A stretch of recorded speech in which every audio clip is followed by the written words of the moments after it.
মানুষ আসলে সহজে পাওয়া জিনিসের কদর করতে জানে না, আর যা অনায়াসেই ধরা দেয় তার প্রতি মায়াটাও থাকে খুবই নগণ্য।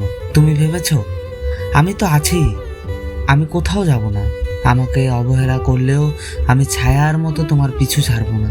কিন্তু তুমি ভুলে গিয়েছিলে যে মানুষটা পাহাড় সমান ধৈর্য নিয়ে তোমায় ভালোবাসতে জানে, ঠিক সেই মানুষটাই এক বুক অভিমান নিয়েও নিঃশব্দে দূরে সরে যেতে জানে।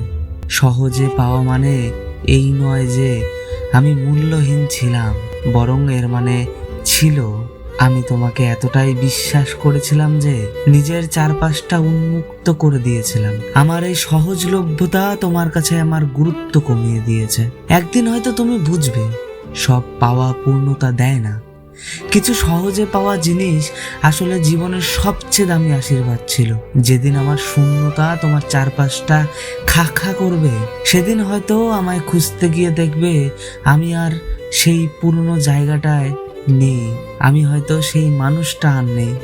সেদিন তোমার মনে যেই হাহাকার তৈরি হবে, সেটাই হবে আমার অনুপস্থিতির সবচেয়ে বড় জয়। কারণ কারণ সহজে পাওয়া মানুষকে হারানো যতটা সহজ, তার অভাব পূরণ করা ঠিক ততটাই কঠিন।